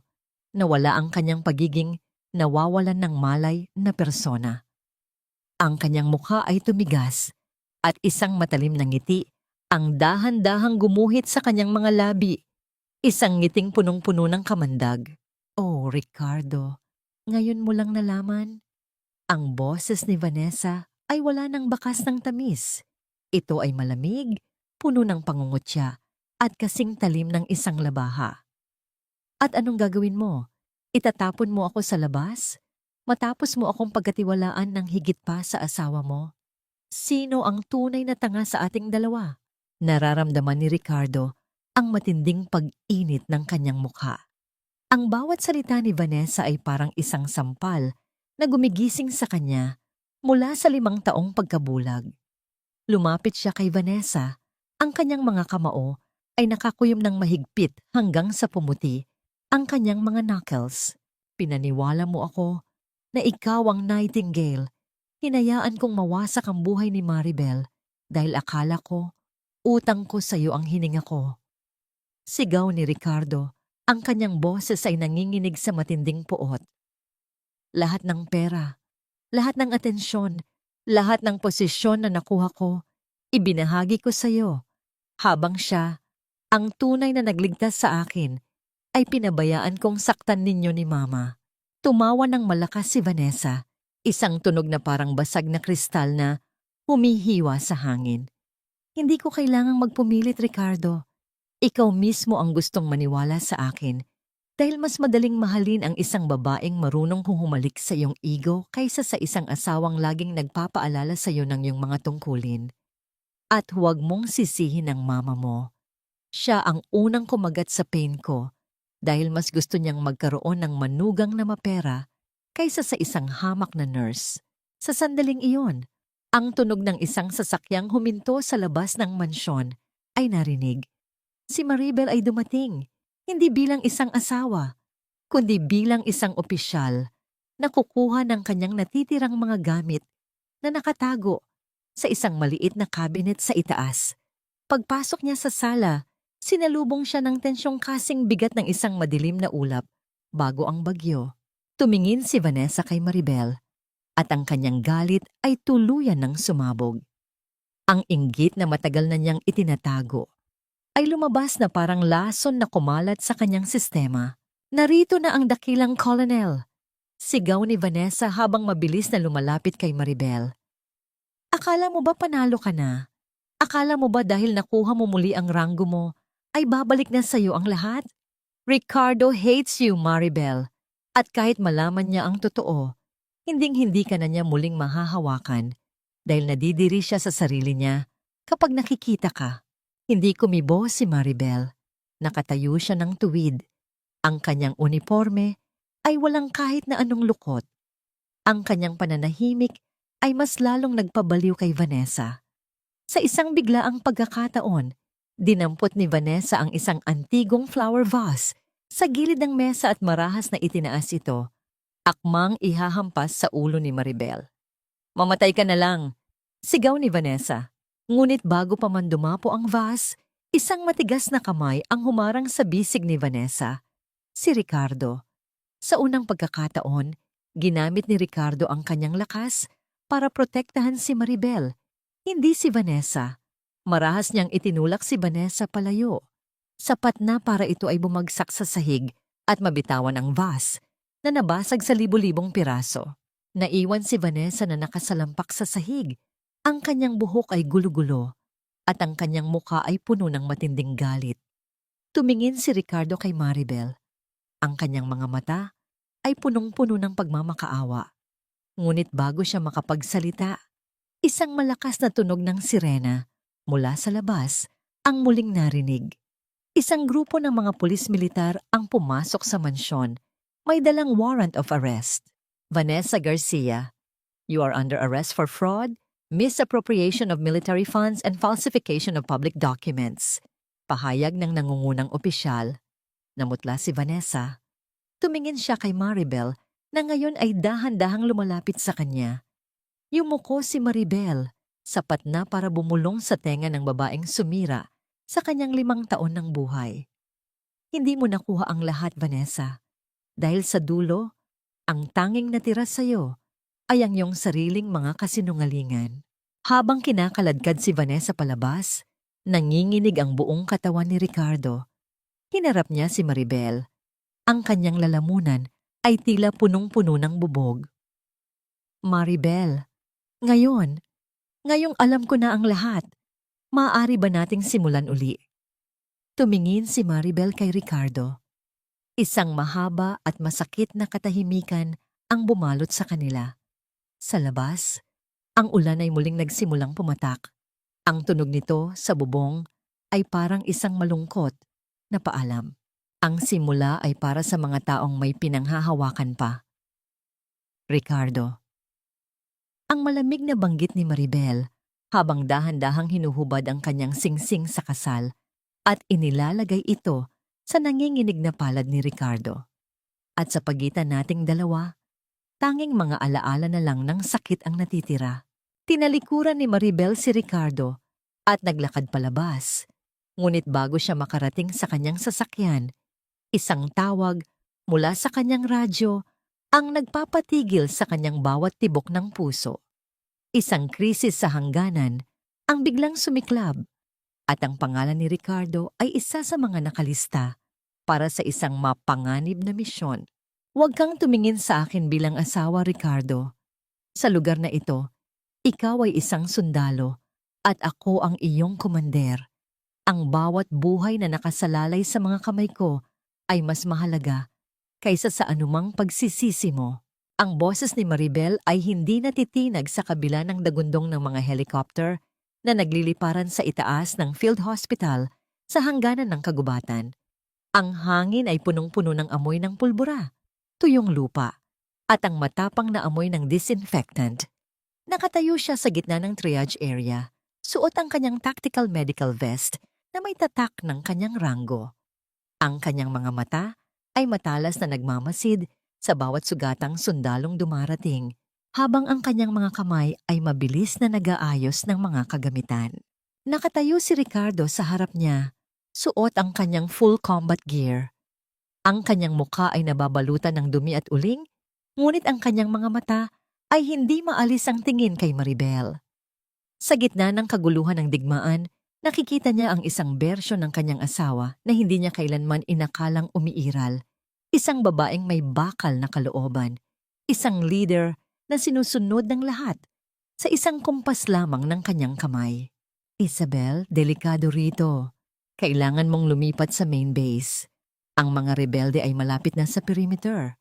Ang babala ni Ricardo, ang kanyang boses ay pununo ng tunay na pag-aalala. Ngunit sa likod ng mga salitang yon ay ang matinding hiya dahil siya, na dapat ay nagpoprotekta sa kanya noon, ay ngayon ay tila isang maliit na bata sa harap ng kanyang kapangyarihan. Ang tungkulin ko ay narito, kung nasaan ang mga sugatan, Colonel Ricardo. Gawin mo ang iyong trabaho sa labas at hayaan mo akong gawin ang sa akin dito sa loob. Ang malamig na sagot ni Maribel bago siya mabilis na tumalikod para asikasuhin ang isang sundalong nawalan ng malay. Nararamdaman ni Ricardo ang matinding paninikip ng kanyang dibdib. Ang bawat kumpas ng kamay ni Maribel habang nagtatahi ng sugat, ang bawat utos niya na nagliligtas ng buhay ay isang malakas na sampal sa kanyang pagkatao. Naalala niya ang bawat gabi sa kanilang bahay kung saan pinagtitimpla siya ni Maribel ng kape habang siya ay abala sa pag-iisip kung paano siya magiging mas tanyag. Hindi niya alam na ang babaeng nagtitimpla ng kanyang kape ay ang kaisa-isang taong kayang tumayo sa gitna ng kamatayan nang walang takot. Biglang yanig ng isang napakalakas na pagsabog ang buong kampo. Ang tunog ng mga pagguho ng lupa at pagtalsik ng mga bato ay bumasag sa katahimikan ng gabi. Ang mga ilaw sa loob ng tent ay nagsimulang kumislap at mamatay. Iniwan ang lahat sa ilalim ng pulang liwanag ng mga emergency flare. Ambush! Nasa loob na sila. Ang sigaw ng isang bantay mula sa labas. Sa gitna ng usok at kaguluhan, nakita ni Ricardo si Maribel na hindi man lang umalis sa tabi ng kanyang pasyente.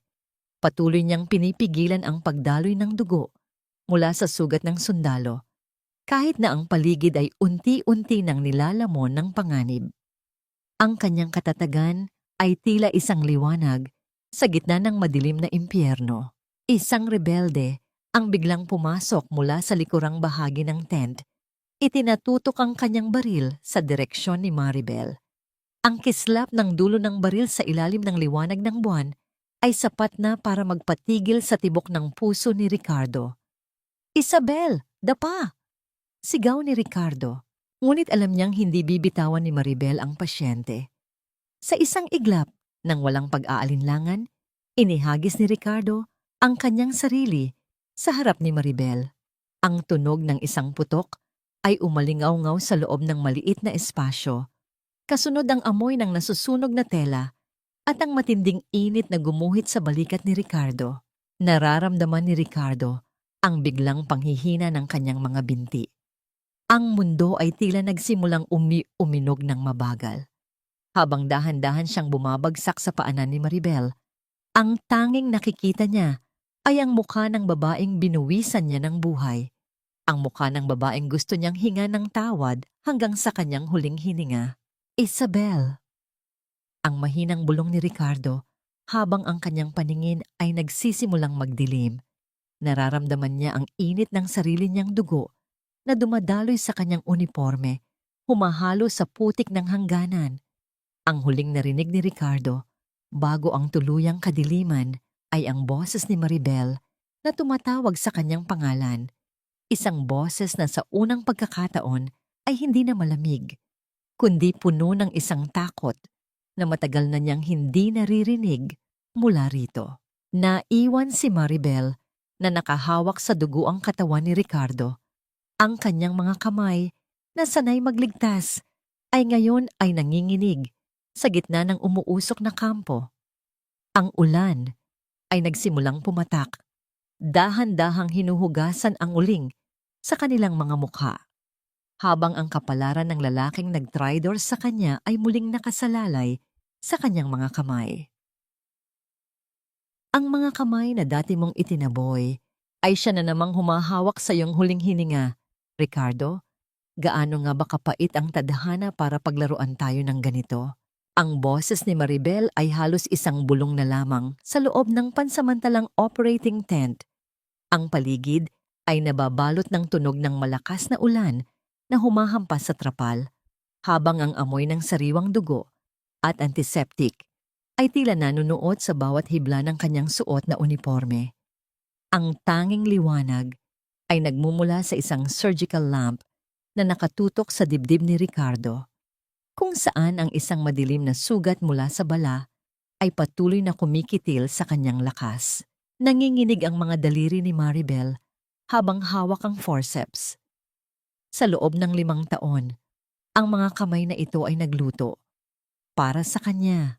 Naglaban ang kanyang mga damit at humaplos sa kanyang noo tuwing siya ay may sakit. Ngunit ngayon, ang mga kamay na ito ay kailangang maging kasing talim ng asero para hugutin ang piraso ng tingga na muntik nang tumama sa kanyang puso. Doc, bumababa ang kanyang blood pressure.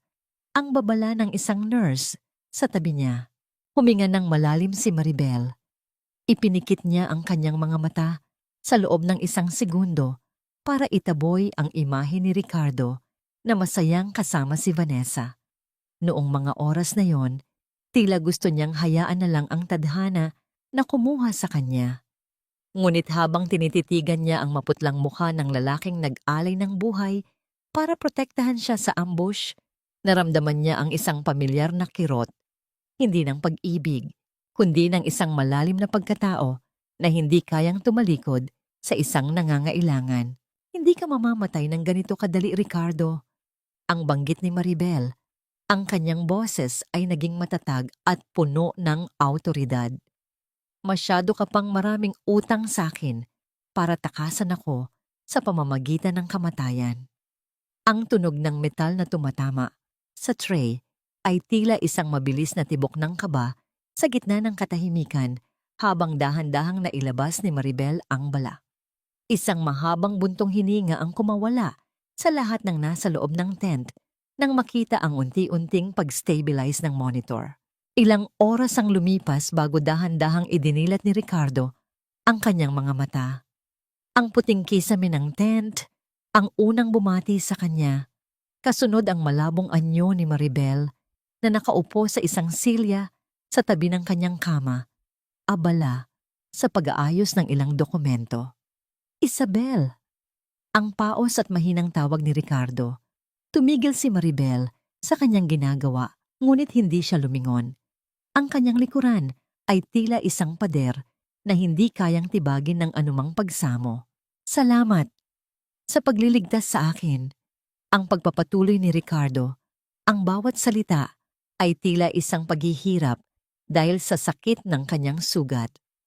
At salamat dahil hinayaan mo akong gawin ang tama sa huling pagkakataon.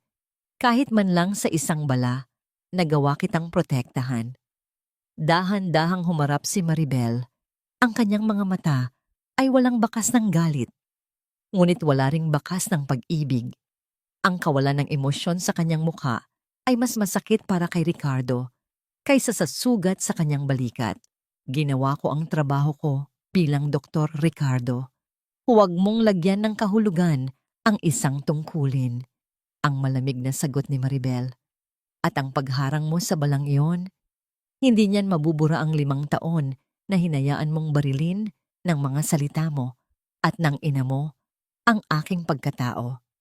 Ang isang sandali ng kabayanihan ay hindi sapat para bayaran ang isang buhay na puno ng pagkukulang.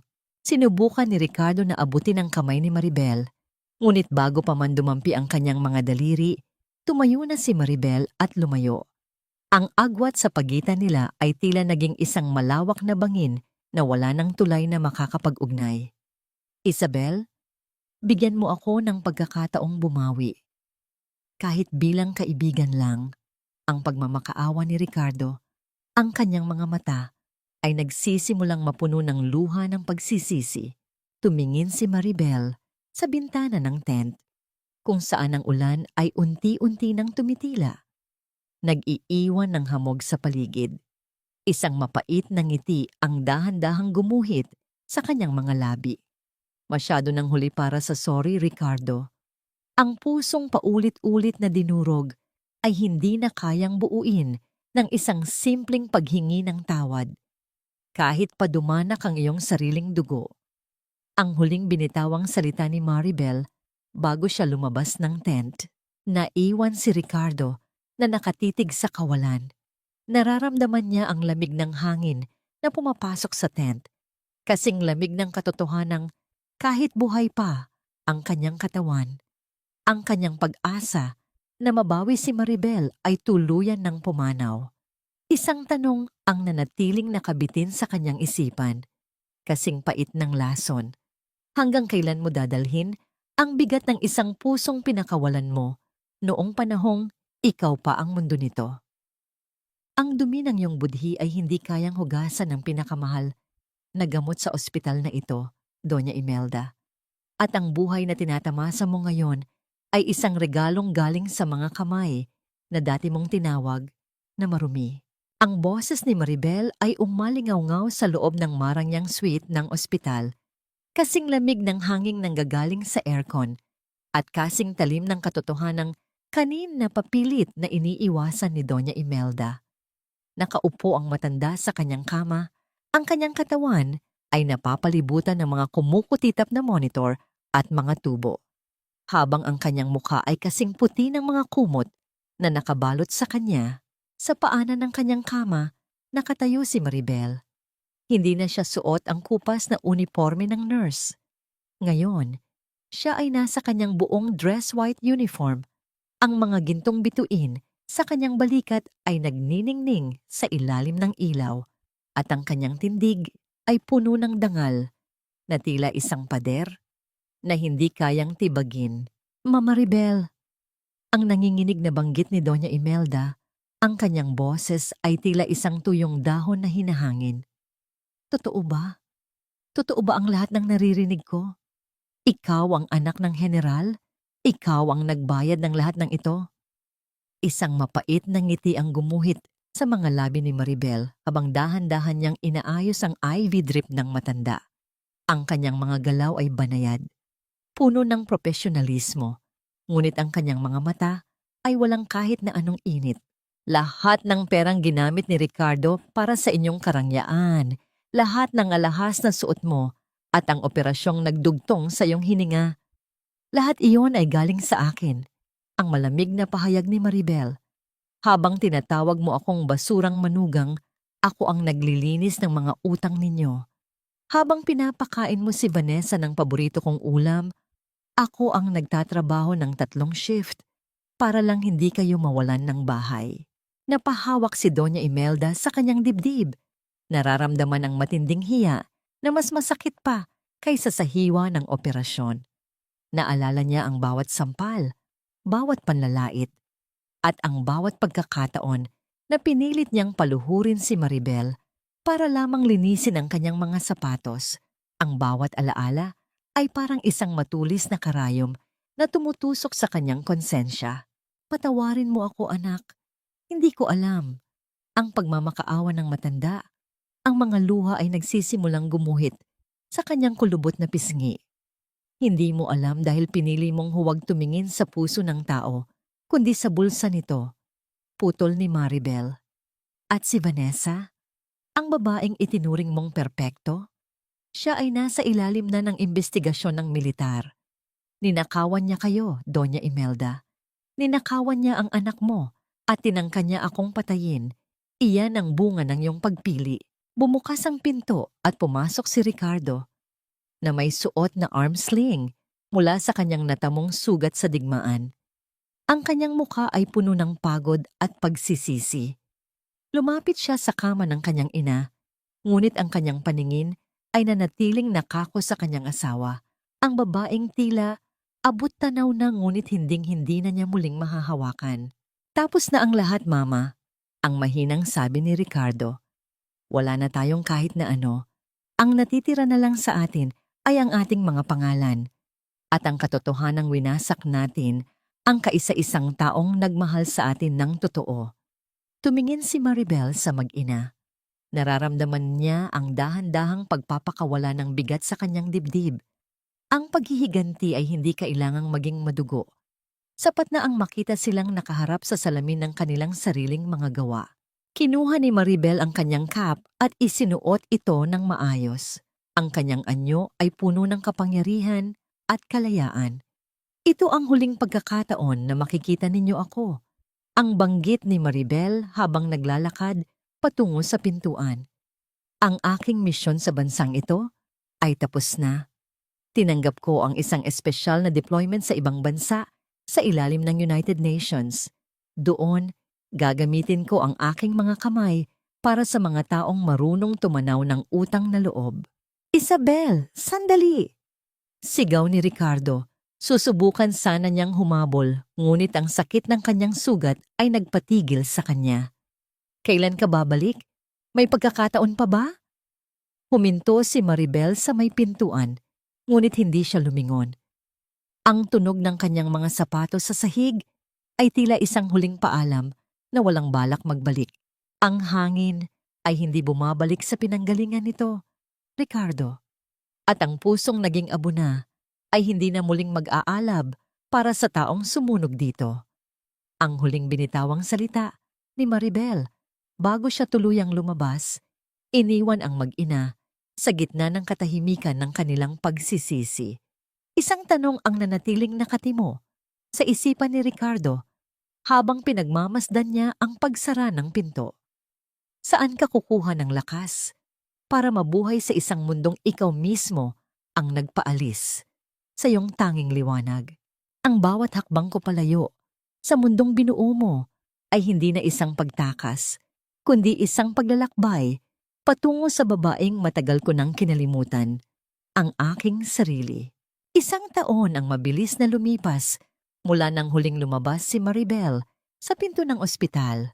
Ngayon, nakatayo siya sa dalampasigan ng isang malit na isla kung saan siya nagsisilbi bilang pinuno ng isang humanitarian medical mission. Ang amoy ng maalat na dagat at ang banayad na tunog ng mga alon na humahampas sa puting buhangin ay nagbibigay sa kanya ng isang uri ng kapayapaan na hindi niya nahanap sa loob ng 5 taon ng kanyang marangyang, ngunit mapait na buhay may asawa. Suot ni Maribel ang kanyang simpleng linen na damit. Ang kanyang buhok ay hinahampas ng sariwang hangin. Ang kanyang balat ay bahagyang nasunog ng araw, isang tanda ng kanyang dedikasyon sa pagtulong sa mga nangangailangan. Sa kanyang balikat, ang pilat na dati ay simbolo ng sakit ay isa na lamang ngayong kupas na alaala ng isang digmaang matagal na niyang naipanalo. Sa di kalayuan, isang lalaki ang dahan-dahang lumalapit. Hindi ito ang lalaking may suot na makintab na uniforme at puno ng kayabangan. Ang lalaking papalapit ay suot ang isang simpleng t-shirt, may mga bakas ng pagod sa kanyang mukha at may dalang isang maliit na kahon. Si Ricardo. Tumigil si Ricardo sa isang distansya na sapat para hindi maging istorbo. Tumingin siya kay Maribel at sa kanyang mga mata ay wala na ang dati nitong ningning ng kapangyarihan. Sa halip, ang tanging naroon ay ang isang malalim na paggalang at isang uri ng kalungkutan na tila tinanggap na ang kanyang tadhana. Isabel, ang mahinang banggit ni Ricardo. Ang kanyang boses ay naging mas malalim, Tila hinasa ng panahon at ng maraming gabi ng pag-iisa. Hindi lumapit si Maribel, ngunit hindi rin siya lumayo. Tumingin siya kay Ricardo nang may banayad ng ngiti. Isang ngiting hindi na naghahanap ng paghihiganti, kundi isang ngiting nagpapatunay na ang sugat ay tuluyan ng naghilom. Narito ako hindi para manggulo. Ang pagpapatuloy ni Ricardo habang inilalagay ang maliit na kahon sa ibabaw ng isang malaking bato sa pagitan nila. Narito ako para ibalik ang isang bagay na dapat ay matagal mo nang hawak at para sabihing, sa wakas, nahanap ko na ang aking sarili sa gitna ng mga taong pinaglilingkuran ko sa probinsya. Ginagawa ko na ang trabahong dati ay ikaw ang gumagawa para sa akin. Binuksan ni Maribel ang kahon. Sa loob ay ang medalyang tanso na nawala sa parking lot noong gabing iyon. Ang medalyang naging saksi sa kanyang sakripisyo. Nilinis na ito ni Ricardo, nagniningning na ito sa ilalim ng sikat ng araw. Salamat, Ricardo. Ang boses ni Maribel ay kasing linaw ng tubig sa dagat. Salamat dahil binalik mo ang huling piraso ng aking nakaraan. Pero alam nating dalawa na ang medalyang ito ay hindi na kailangan para patunayan kung sino ako. Alam ko, ang sagot ni Ricardo habang pilit na pinipigilan ang pagtulo ng kanyang luha. Isabel, masaya ka ba? Tumingin si Maribel sa malawak na abot-tanaw kung saan ang langit at ang dagat ay tila nagtatagpo. Isang malalim na buntong hininga ang kumawala sa kanya. Isang hiningang puno ng kalayaan. Sa unang pagkakataon, Ricardo, nararamdaman ko na ang aking hininga ay akin lamang. Walang utang na loob, walang obligasyon, at walang takot. Masaya ako dahil hindi ko na kailangang magtago sa anino ng kahit sino. Tumango si Ricardo. Alam niya na ito na ang huling pagkakataon na mag-uusap sila ng ganito. Dahan-dahan siyang tumalikod, ang kanyang mga hakbang sa buhangin ay mabigat, ngunit may direksyon. Habang naglalakad siya palayo, naramdaman niya ang matinding luwag sa kanyang dibdib. Hindi man niya nakuha muli ang babaeng minahal niya. Nakuha naman niya ang kanyang sariling dangal sa pamamagitan ng pagpapakawala rito. Naiwan si Maribel sa dalampasigan. Kinuha niya ang medalya at dahan-dahang inihulog ito sa bulsa ng kanyang damit. Tumingin siyang muli sa dagat, kung saan ang isang barko ng United Nations ay dahan-dahang dumarating para sa kanilang susunod na misyon. Ang kanyang buhay ay hindi nagtapos sa isang madugong trahedya at hindi rin ito nagtapos sa isang pilit na pagbabalikan. Nagtapos ito sa isang bagong simula. Isang simula kung saan ang Lady Nightingale ay hindi na lamang isang alamat sa militar, kundi isang babaeng nahanap ang kanyang tunay na bungmin sa paglilingkod at sa pagmamahal sa kanyang sarili. Isang tanong ang nanatiling lumulutang sa hangin, kasing banayad ng haplos ng dagat. Sa gitna ng lahat ng pait at sakit, gaano nga ba kalayo ang kaya mong itakbo para mahanap ang kapayapaang matagal mo nang deserve? Dahan-dahang naglakad si Maribel patungo sa kanyang mga kasamahan. Ang bawat bakas ng kanyang paa sa buhangin ay unti-unting binubura ng tubig na nagiiwan ng isang malinis na pampang para sa bukas na puno ng pag-asa.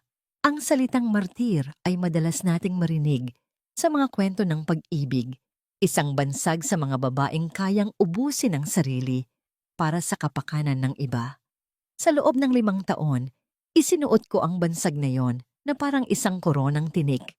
Naniniwalang ang pagtitiis ay kabanalan at ang pananahimik ay katapatan. Ngunit sa ilalim ng maliwanag na sikat ng araw, sa harapan ng National Military Hospital, sa gitna ng pagdiriwang ng aking muling pagbabalik mula sa misyon ng United Nations, naintindihan ko na ang tunay na pag-ibig ay hindi kailanman humihingi ng iyong pagkatao bilang kabayaran. Nakatayo ako sa podium, suot ang aking pinakamagara na full dress uniform. Ang bawat medalyang nakasabit sa aking dibdib ay hindi lamang simbolo ng aking mga misyon sa labas ng bansa, kundi mga pilat ng bawat laban na ipinanalo ko laban sa sarili kong kahinaan. Sa aking harapan, ang aking ama. Si General Delfin ay nakatingin sa akin ng may mga matang nagniningning sa pagmamalaki. Hindi na siya ang matandang general na nag-aalala sa kanyang anak. Siya na ang ama ng isang babaeng nahanap ang sariling lakas sa gitna ng kawalan. Sa dulo ng maraming tao, sa ilalim ng lilim ng isang malaking puno ng akasya, nakita ko ang isang pamilyar na bulto, si Ricardo. Hindi na siya ang mapagmataas na opisyal na nakilala ko noon. Simple lang ang kanyang suot. At bagamat mayroon pa ring awtoridad sa kanyang tindig, mayroon na ring kapayapaan sa kanyang mga mata. Hindi siya lumapit. Nanatili siya sa malayo. Sapat na para makita ang aking tagumpay nang hindi nagiging bahagi nito. Isang tipid na saludo ang ibinigay niya sa akin.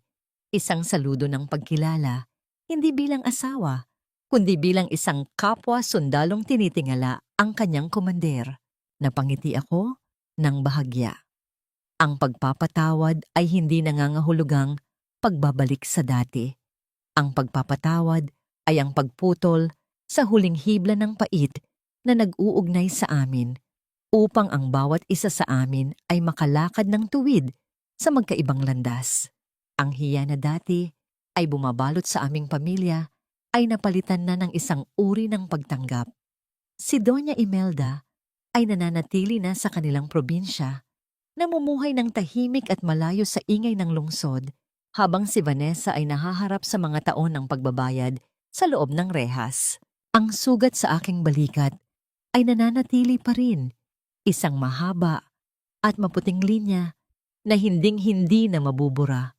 Ngunit hindi ko na ito tinitingnan ng may lungkot.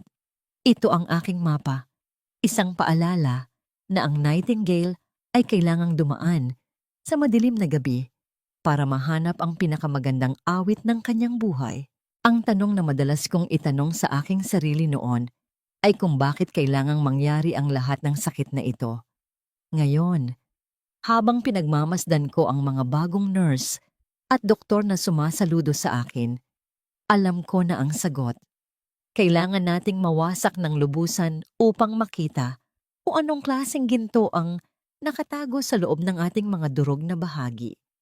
Ang pag-asa o pag-asa ay hindi isang bagay na ibinibigay sa atin ng ibang tao.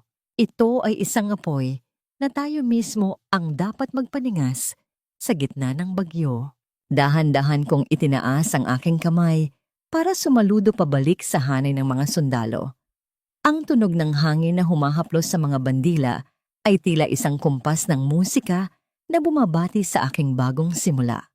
Ang aking kwento ay hindi natapos sa isang happy ending na ayon sa idinidikta ng mundo, kundi sa isang peaceful ending na binuo ko gamit ang sarili kong mga kamay. Sa huling pagkakataon, tiningnan ko ang langit. Ang asul na kulay nito ay kasing linaw ng aking budhi. Wala na ang pait, wala na ang galit. Tanging ang pasasalamat na lamang ang natitira. Pasasalamat sa sakit na nagturo sa aking lumipad at pasasalamat sa pag-ibig na nagturo sa aking bitawan ang mga bagay na hindi para sa akin. Ako, si Maria Isabel de la Cruz, ang nightingale ng aking sariling buhay, at sa wakas, ako ay malaya na.